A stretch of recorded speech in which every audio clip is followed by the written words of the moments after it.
Segera download Apa saja yang Quran disebut oleh Tadabbur, Al-Quran, dia meraih tafsir kebaikan. dalam genggaman Contoh, Anda. bulan Ramadan adalah bulan Al-Quran.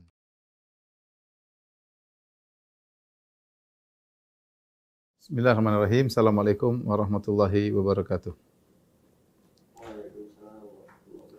Alhamdulillahi ala ihsani wa syukru lahu ala taufiqihi wa amtinani wa asyhadu an la ilaha illallah wahdahu la syarika lahu ta'ziman li sya'nih wa asyhadu anna Muhammadan abduhu wa rasuluhu da'ila ridwani. Allahumma shalli alaihi wa ala alihi wa ashabihi wa ikhwani. Para dokter, para petugas medis dan juga para pemirsa yang dirahmati oleh Allah Subhanahu wa taala. Pada kesempatan ini kita akan bahas tentang bagaimana kiat-kiat menggapai Lailatul Qadar ya. Adapun bahas tentang apa itu Lailatul Qadar tentu sudah kita bahas dalam pembahasan khusus ya. Tapi kita lebih fokus pada bagaimana cara untuk menggapai Lailatul Qadar. Apa sih amalan-amalan yang bisa kita lakukan di 10 hari terakhir di bulan Ramadan agar kita bisa meraih Lailatul Qadar ya. Apa yang dimaksud dengan menggapai Lailatul Qadar ya? Mencari Lailatul Qadar. Rasulullah SAW dan para sahabat mereka mencari Lailatul Qadar ya. Taharrau Lailatul Qadar, kata Nabi, carilah Lailatul Qadar. Ya, sehingga Rasulullah SAW pernah iktikaf sampai sebulan penuh. Gara-gara tidak tahu Lailatul Qadar, ternyata di 10 hari terakhir Rasulullah SAW iktikaf di 10 hari pertama, kemudian Jibril datang mengatakan alladzi tatlubuhu amamak, yang kau cari masih di depan. Akhirnya Rasulullah SAW tambah lagi itikaf 10 hari. Kemudian datang lagi Jibril setelah lewat 20 hari. Alladzi tatlubu amamak, yang kau cari ada di depanmu. Rasulullah tambah lagi sampai akhirnya sebulan penuh ya. Kemudian Rasulullah SAW kabarkan kepada para sahabat, taharrau lailatul qadar fi ashril awakhir min Ramadan. Carilah Lailatul Qadar di 10 hari terakhir bulan Ramadan. Oleh karenanya Rasulullah SAW sepanjang hidupnya tidak pernah meninggalkan iktikaf. Bahkan Rasulullah SAW ketika ada halangan Rasulullah SAW mengqadanya. Bahkan di akhir hayat Nabi SAW, Rasulullah SAW iktikaf 20 hari di Ramadan terakhir yang beliau dapatkan. Tapi intinya di antara tujuan Nabi iktikaf, tujuan utama adalah mencari Lailatul Qadar. Demikian juga para sahabat, mereka menjadi perbincangan bagi mereka bagaimana cara mencari Lailatul Qadar. Apa sih maksudnya mencari Lailatul Qadar? Maksudnya Anda menemui Lailatul Qadar dalam kondisi ketaatan, dalam kondisi ibadah yang diridhai oleh Allah Subhanahu wa taala. Ya, itu maksudnya, karena secara logis bahwasanya semua orang akan menemukan malam tersebut ya. Karena itu suatu malam yang akan dialami oleh seluruh penghuni bumi, malam tersebut ya. Tetapi yang jadi pertanyaan, bagaimana Anda mendapati malam tersebut dalam kondisi taat kepada Allah Subhanahu wa taala, dalam kondisi yang Anda diridhai oleh Allah Subhanahu wa taala, karena ketaatan di malam tersebut jika diridhai oleh Allah Subhanahu wa taala lebih baik daripada 1000 bulan, lebih baik daripada 1000 bulan. Ini maksud pembahasan kita tentang bagaimana mencari Lailatul Qadar dengan cara yang benar. Baik. Sebelum saya akan sebutkan ibadah-ibadah apa yang mungkin bisa kita lakukan ya. Saya akan sebutkan dulu hal yang memotivasi kita untuk bisa semangat di malam 10 hari terakhir bulan Ramadan ya. Baik. Keutamaan ya. 10 hari terakhir. Ya. Keutamanya banyak. Nabi SAW ibadahnya lebih semangat daripada biasanya. Ibadah Nabi SAW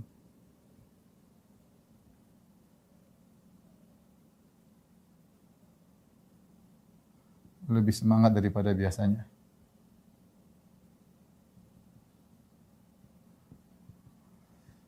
Aisyah radhiyallahu taala anha berkata, Aisyah berkata, ya, radhiyallahu anha berkata, "Idza dakhala al-ashr shadda mi'zarahu wa ahya lailahu wa ayqadha ahlahu."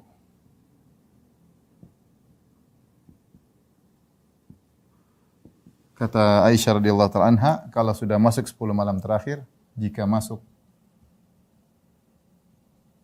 10 hari terakhir, syadda mi'zarah. Nabi mengencangkan, Nabi sallallahu alaihi wasallam mengencangkan sarungnya.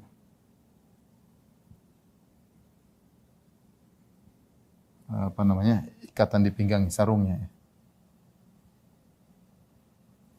Wa ahya lailahu, kemudian Nabi menghidupkan malamnya. Menghidupkan malamnya. Kemudian wa aiqadha ahlahu, membangunkan istri-istrinya. Membangunkan istri beliau. Kemudian juga dalam hadis yang lain, ya,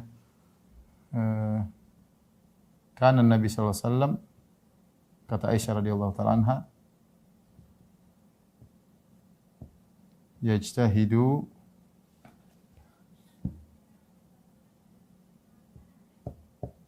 fil ashr al-awakhir ma la yajtahidu fi ghairihi, ya. Kata Aisyah radhiyallahu anha, Nabi sallallahu alaihi wasallam ijtihad, bersungguh-sungguh ibadah, ya, di 10 terakhir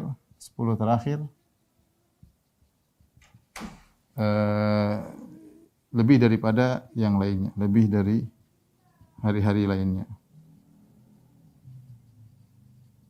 Jadi memang Nabi sallallahu alaihi wasallam sengaja untuk sungguh-sungguh beribadah, dan kita tahu Nabi di bulan Ramadan sangat semangat beribadah, lebih lagi 10 hari terakhir, ya.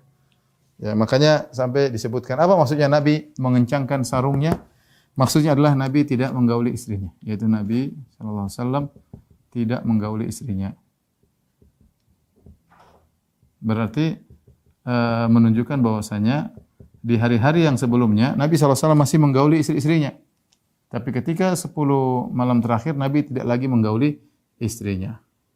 Kemudian menghidupkan malamnya. Ini apa maksudnya Nabi sallallahu alaihi wasallam menghidupkan malamnya? Maka ada dua pendapat, ada khilaf, ya. Ada khilaf. Ada yang mengatakan begadang, tidak tidur sama sekali. Ada yang mengatakan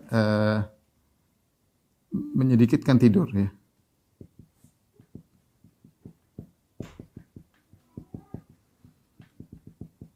Menyedikitkan tidur. Dua pendapat di kalangan para ulama. Sebenarnya berpendapat bahwasanya Rasulullah SAW menghidupkan malamnya begadang. Karena ahya lailahu, menghidupkan malamnya, dan ahya menghidupkan berarti Rasulullah SAW tidak tidur, ya. Ya. Pendapat lain mengatakan bahwasanya Rasulullah SAW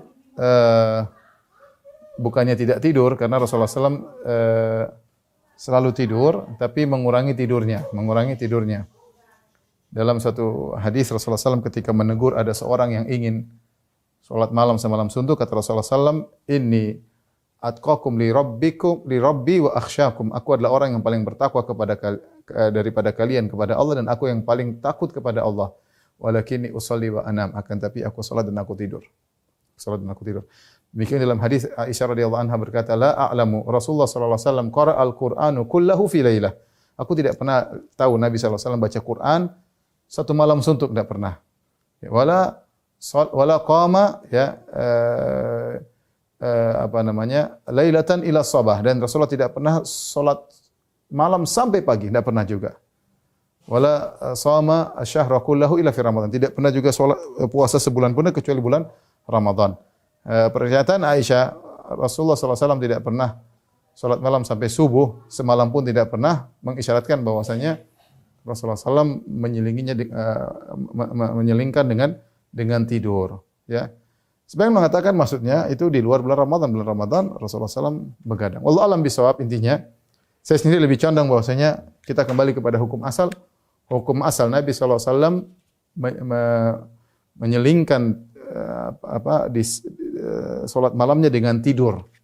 Jadi saya lebih condong pada pendapat bahwasanya menghidupkan malamnya itu Rasulullah SAW menyedikitkan tidur, artinya tidurnya sangat dikurangi. Dan di antara dalil bahwasanya tidak mengapa tidur, di antaranya Rasulullah aiqadha ahlahu, Rasulullah SAW membangunkan istrinya. Berarti istri beliau tidur juga.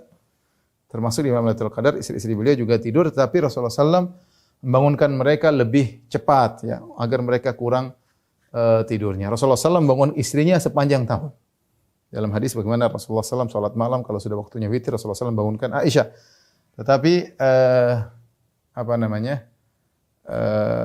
Rasulullah SAW ketika malam-malam 10 malam terakhir, Rasulullah SAW lebih cepat membangunkan istri-istrinya untuk ibadah. Nah, kalau ada orang begadang, oke saja ya.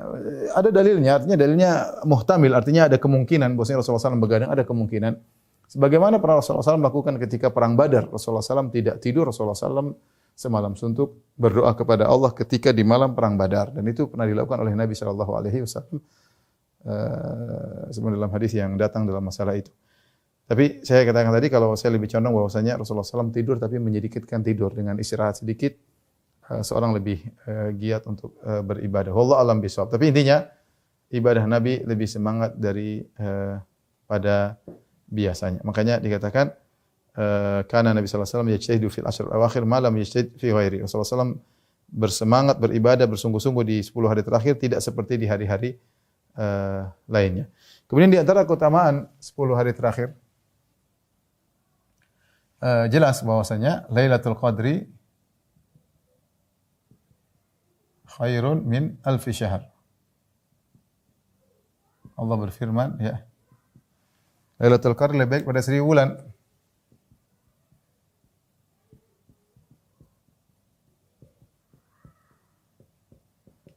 Dari 1000 bulan. Baik. Pertama 1000 bulan ya kira-kira kurang lebih 84 tahun. 83 tahun lebih ya. Kira-kira. Dan Allah mengatakan lebih baik. Allah tidak mengatakan sama. Allah tidak mengatakan Lailatul Qadri ka alfi syahr. Allah tidak mengatakan Lailatul Qadar seperti 1000 bulan, tapi kalimatnya lebih baik daripada 1000 bulan ya, 1000 bulan ya. Maka ini adalah benar-benar optimalisasi bagi seorang yang mengerti akan pentingnya waktu dan pentingnya umur. Disebutkan bahwasanya di antara karunia yang Allah berikan kepada umat Muhammad sallallahu alaihi wasallam, karena umur umat Muhammad sallallahu alaihi wasallam antara 60 ila 70. Kata Nabi sallallahu alaihi wasallam, "A'maru ummati baina 60 ila 70." Umur umatku antara 60 sampai 70, wa aqalla man yajuzu dzalik. Hanya sedikit yang melampaui 70 tahun. Dibandingkan umat-umat terdahulu, kaum Nabi Nuh, kaum nabi-nabi yang lainnya, umur mereka ratusan tahun sampai mungkin sekitar 1000 tahun dan yang lainnya.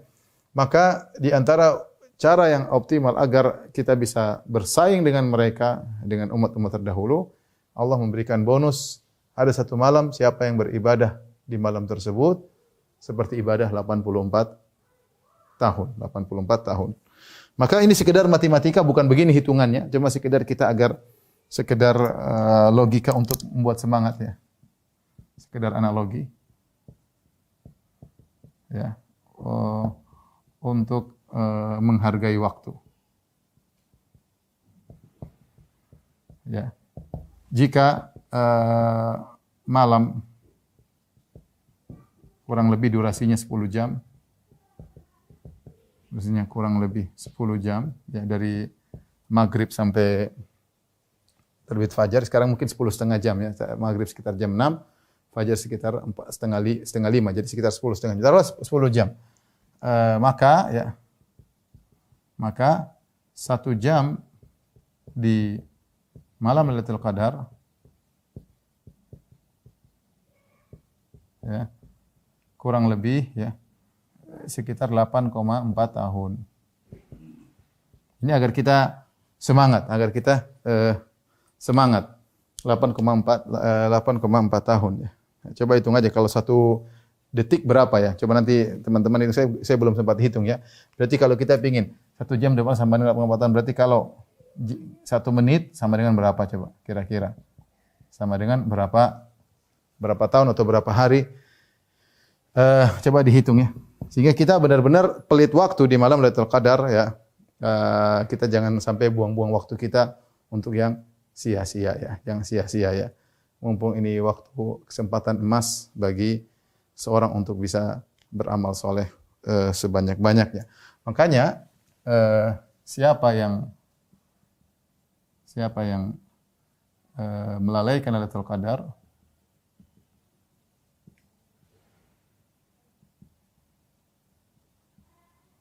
dia orang yang dia maka dia benar-benar merugi. Dia benar-benar merugi. Dalam hadis riwayat Ibnu Majah, Rasulullah SAW bersabda, yang hadis Hasan, dalam riwayat Ibnu Majah kata Rasulullah SAW, Inna hadha asy-syahr qad hadarakum wa fihi lailatun khairun min alfi syahr. Man hurimaha faqad hurima al khaira kullahu wala yuhramu khairaha illa, dalam riwayat mahrum, dalam riwayat kullu mahrum. Ya. Hadis riwayat Ibnu Majah. Kata Nabi SAW, sungguhnya bulan ini telah hadir menghadiri kalian. Sungguhnya bulan ini telah menghadiri kalian.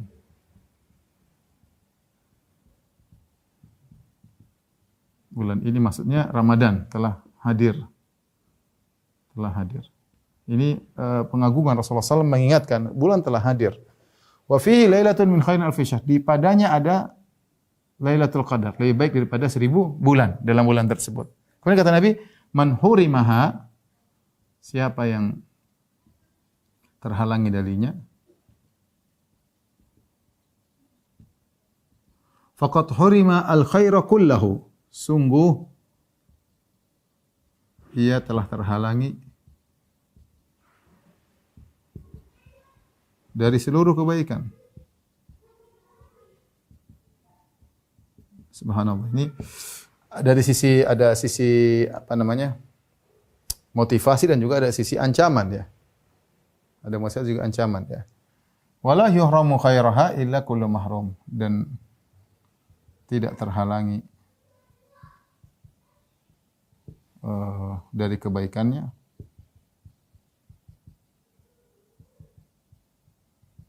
kecuali orang yang benar-benar terhalangi, kecuali orang-orang yang sejatinya terhalangi, yang benar-benar terhalangi.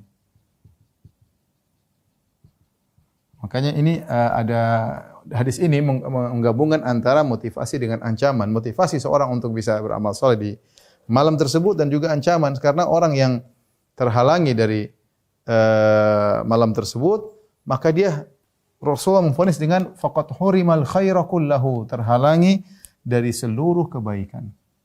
Gimana contohnya? Contohnya di malam Lailatul Qadar, malam-malam ganjil Lailatul Qadar, dia nonton film contohnya. Contohnya malam Lailatul Qadar berkelahi sama istrinya. Contohnya ya. Contoh ya, gampang. Terhalangi contoh ya.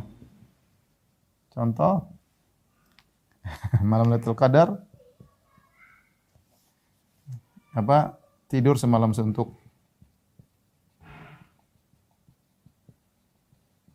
Enggak bangun sudah subuh. Ya sayang ya. Kemudian misalnya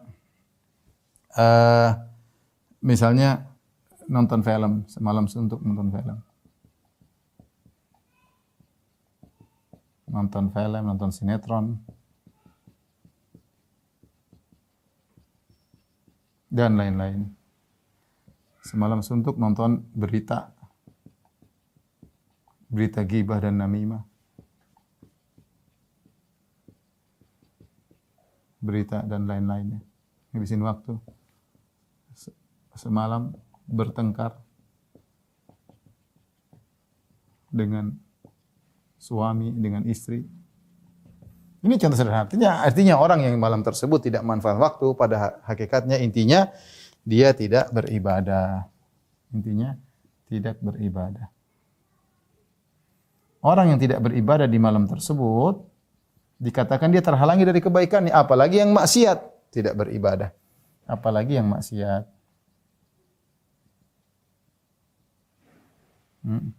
Alhamdulillah maksiatnya tidak dilipat gandakan seperti 1000 bulan.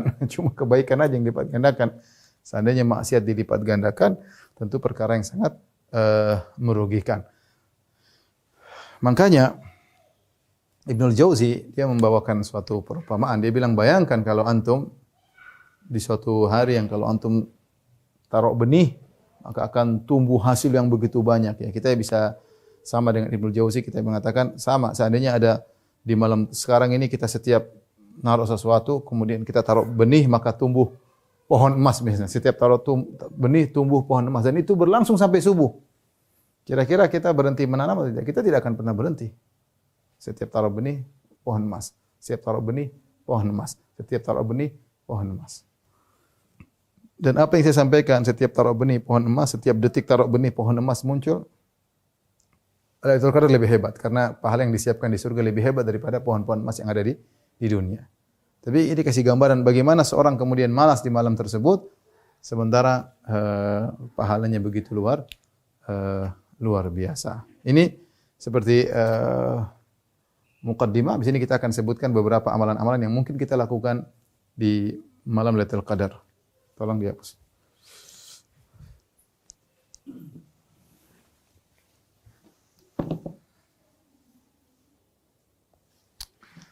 Baik, amalan-amalan yang mungkin bisa kita kerjakan di Lailatul Qadar. Ya.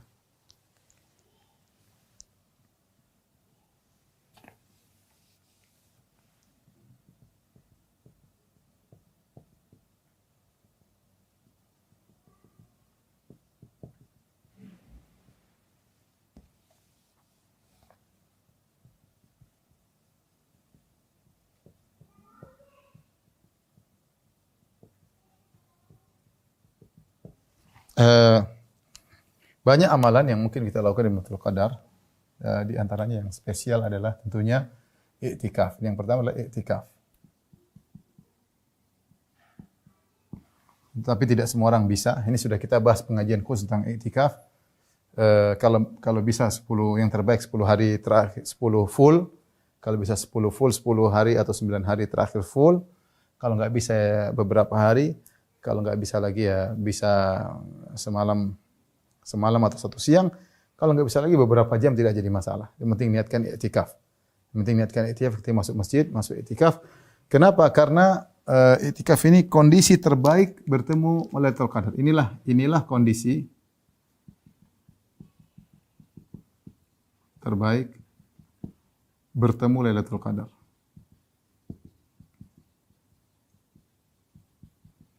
Karena i'tikaf adalah al-mukth tawil fil masjid, yaitu melazimi masjid. Kondisi kita berada di masjid sudah pahala mengalir. Ya.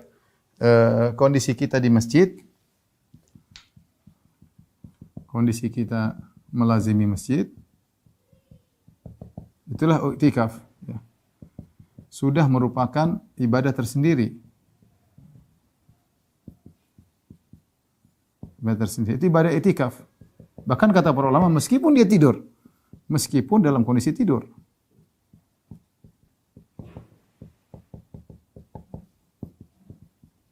Ibadah sendiri. Apalagi disertai dengan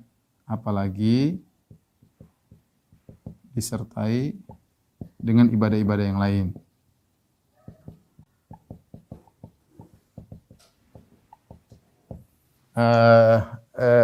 Logika i'tikaf ini sama seperti ihram. Kalau pakai ihram, waktu berjalan argo pahala jalan. Kenapa? Dia sedang berihram. Sama seorang sedang i'tikaf, maka argo pahala dia berjalan. Yang penting jangan lupa perhatikan adab-adab i'tikaf.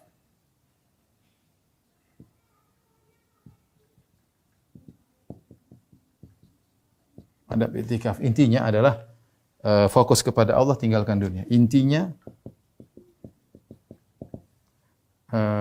putus hubungan dengan makhluk,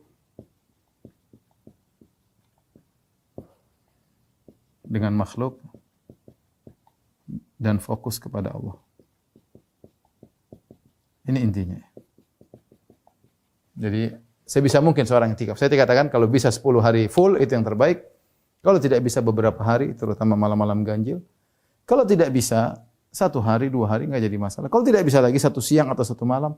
Kalau tidak bisa lagi, maka beberapa jam tidak jadi masalah. Minimal yang penting dia niatkan untuk i'tikaf. Dan ini yang dilakukan oleh Nabi SAW ketika mencari malam Lailatul Qadar. Inilah kondisi prima yang terbaik bagi seorang untuk mendapatkan Lailatul Qadar dalam kondisi i'tikaf disertai dengan ibadah-ibadah yang lain. Kemudian antara ibadah yang agung juga adalah membaca Al-Qur'an. Qiraatul Qur'an. Nabi selalu didatangi oleh Jibril alaihissalam di bulan Ramadan untuk mengajari Al-Qur'an, ya. Makanya dikatakan hina yalqahu Jibril fayudarisuhu Al-Qur'an. Jibril datang kemudian mengajari Nabi Al-Qur'an. Jadi bulan Ramadan bulan Al-Qur'an.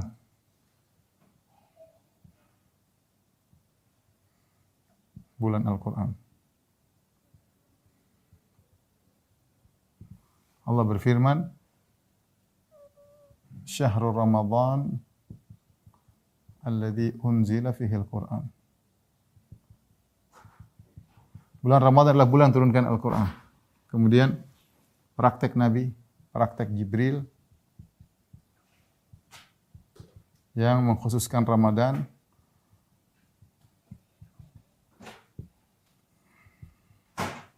untuk mengajari Nabi sebulan penuh. Nabi SAW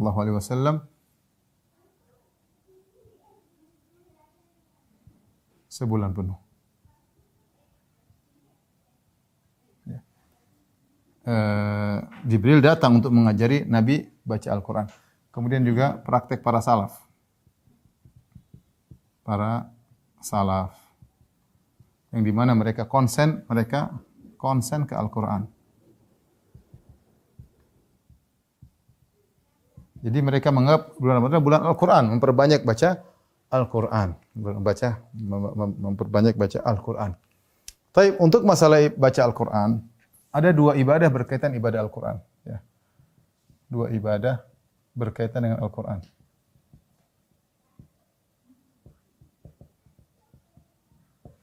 Yang pertama, ibadah qiraah,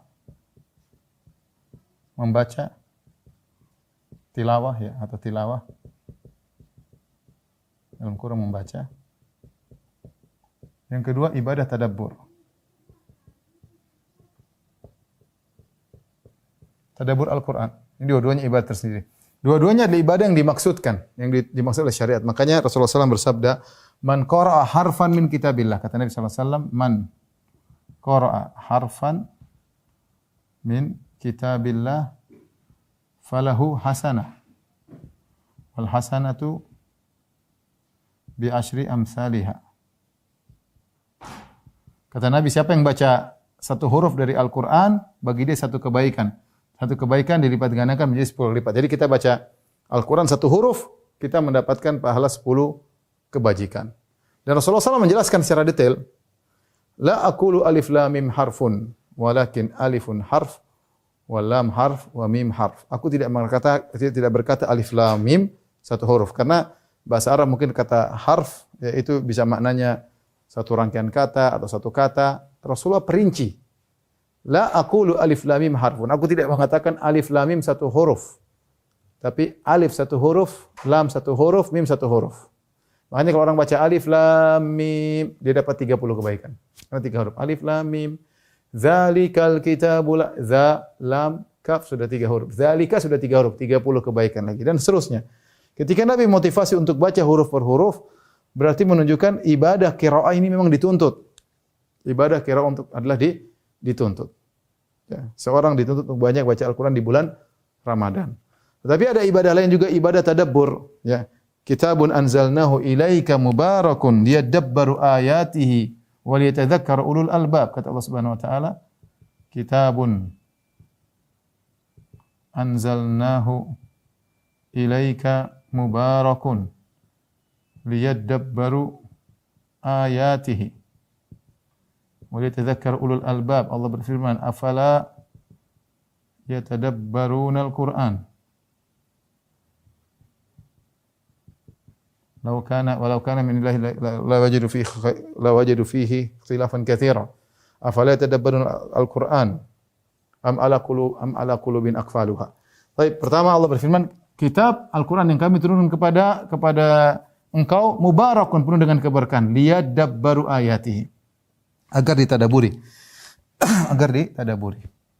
Ayat yang lain, afala yatadabburul Al-Quran. Kenapa mereka tidak mentadaburi Al-Quran? Tadabbur ibadah yang benar-benar menambah iman. Tadabbur ini menambah iman, ya, menambah ilmu, ya, kemudian sarana beramal. Dengan tadabbur kita bisa beramal, kita tahu maksudnya apa, dan kita membaca tentang keagungan Allah, tentang syariatnya. Oleh karena dua-dua ibadah dianjurkan. Kalau seorang bisa menggabungkan keduanya,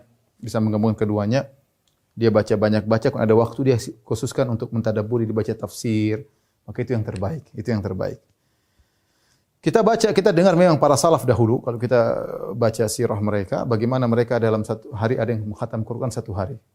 Dan itu mungkin kalau saya ada di YouTube program ada seorang syekh baca Quran dengan tartil 7 jam, dia 7 jam sekian, mungkin 7 jam setengah, satu Quran selesai 30 juz. Jadi itu sesuatu yang mungkin.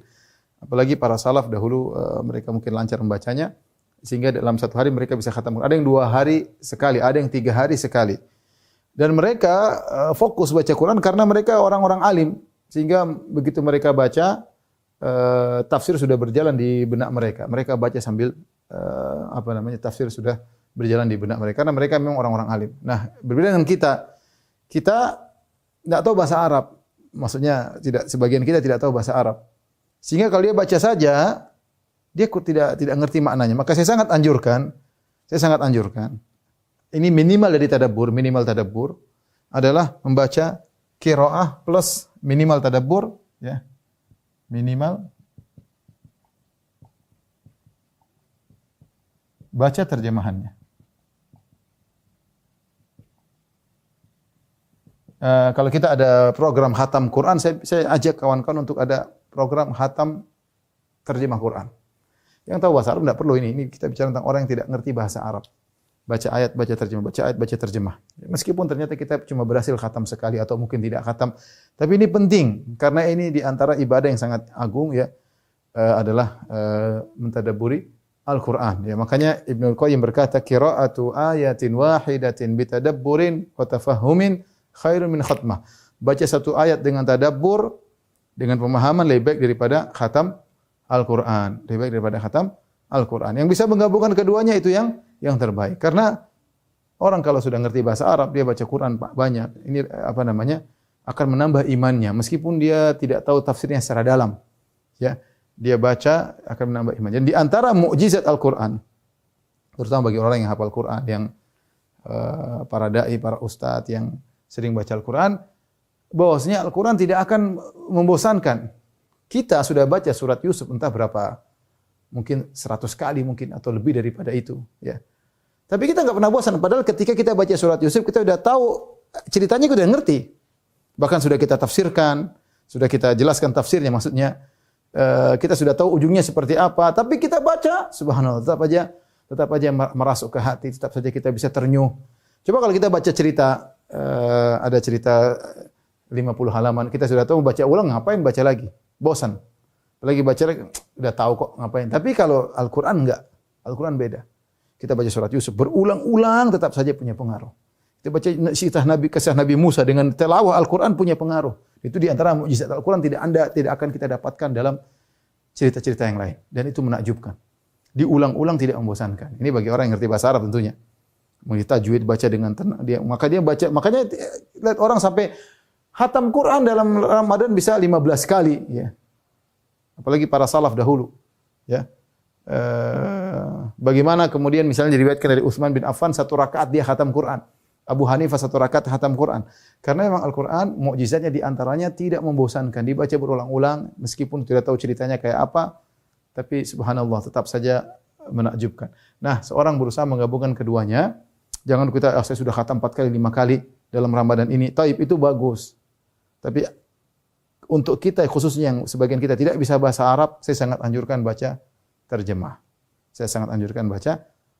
Yang sudah tahu ngerti bahasa Arab mungkin tidak apa-apa dia baca saja, enggak ada masalah. Sesekali dia buka buku tafsir yang tahu bahasa Arab. Yang tidak tahu bahasa Arab hendaknya dia baca terjemah. Ini antara ibadah yang agung yang kita fokus baca Al-Quran. Ya. Jangan sampai waktu kita tercuri ngobrol berjam-jam, kemudian lupa bahwasanya kita dituntut baca Al-Quran. Sebagian ulama mengatakan yang terbaik adalah baca Al-Quran dalam sholat. Ya. Tapi kita lanjut pada ibadah yang ketiga. Qiyamul Lail. Salat malam. Kata Nabi sallallahu alaihi wasallam, "Man qama Lailatul Qadri imanan wa ihtisaban, ghufira lahu ma taqaddama min dzambi." Siapa yang salat malam Lailatul Qadar dengan penuh keimanan, ihtisab. Yang saya sudah sampaikan, iman, ihtisab ini benar-benar berharap pahala dengan semangat iman, yakin bahwa ini dari Allah Subhanahu wa taala, Tuhan. Ghufira lahu ma taqaddama, diampuni dosa yang telah lalu, subhanallah, diampuni dosa-dosa yang telah lalu.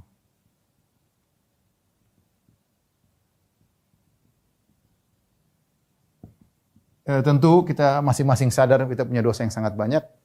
Maka kesempatan jika kita malam-malam ganjil ibadah salat malam dengan sebaik-baiknya, ya, sebaik-baiknya. Jika bagi orang yang mampu, sebenarnya mengatakan lebih afdal, ya, pendapat sebagian ulama,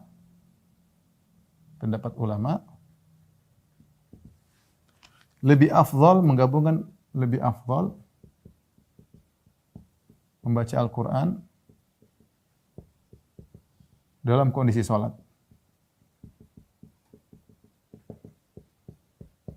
Yang terbaik. Kalau bisa menggabung keduanya, terutama yang hafid-hafid dia sholat, baca Quran tidak baca duduk begini, tapi dia sambil sholat. Itu lebih baik. Karena baca Quran dalam sholat lebih afdal daripada baca Quran di luar sholat. Ya. Sebagian orang kalau tidak mampu ya sudah buka mushaf, seperti dia taruh atau kemudian dia sambil sholat sambil baca mushaf tersebut. Ya. Atau pegang mushaf sambil sholat. Ini banyak dilakukan di Masjid Nabawi kalau bulan Ramadan. Banyak orang-orang sholat sambil pegang mushaf. Yang tidak punya hafalan atau hafalannya kurang, dia ingin menghatamkan Quran dalam sholat. Boleh-boleh saja dilakukan di malam hari. Ya. Makanya kalau di Masjid Nabawi, Masjid Haram, mereka sholat malam 2 ronde. Ronde pertama pada Isya sekitar 1 juz, kemudian 1 juz, ya ronde kedua jam 1 sampai jam 3:4. Dulu saya kalau pas di Madinah seperti jam 1 sampai jam 3:4, kira-kira 2/4 jam, itu 1 juz lebih. Sehingga waktu banyak dihabiskan dengan kita tilawah atau mendengar tilawah tapi dalam salat. Ya, tapi dalam salat, dan faedahnya akan diampuni dosa-dosa yang telah lalu. Di antara ibadah juga yang disebutkan adalah jangan lupa membangunkan istri. Membangunkan istri. Membangun keluarga, ya, anak-anak. Rasulullah tidak punya anak-anak, tapi kalau kita ya bangunkan istri dan juga anak-anak, bangunkan istri dan juga anak-anak. Tadi wa aiqadha ahlahu sudah kita jelaskan di awal mukaddimah dari Rasulullah SAW, di antaranya di malam-malam 10 hari terakhir beliau bangunkan istrinya. Nah, kalau kita juga bangun istri anak-anak, ya bisa kita telepon, terserah, mungkin jam-jam 1 kita bangunkan agar mereka sholat. Ini ibadah bangunkan anak-anak dan istri untuk ibadah adalah ibadah bagi kita. Ibadah bagi kita, jangan lupakan. Jangan kita hanya mikir diri kita sendiri, pikir juga anak istri, mereka aset-aset kita juga. Ya. Kita ingin bahagia bersama mereka, ingin sama-sama surga, maka jangan lupa bangunkan anak dan juga istri. Rasulullah saja istrinya banyak, Rasulullah SAW bangunkan semua, kita istri satu masa susah bangunkan. Oleh karenanya jangan lupa untuk bangunkan apa? Istri. Di antaranya ini di pendapat Imam Nawawi rahimahullahu taala, di antaranya adalah tetap bersedekah. Dan ini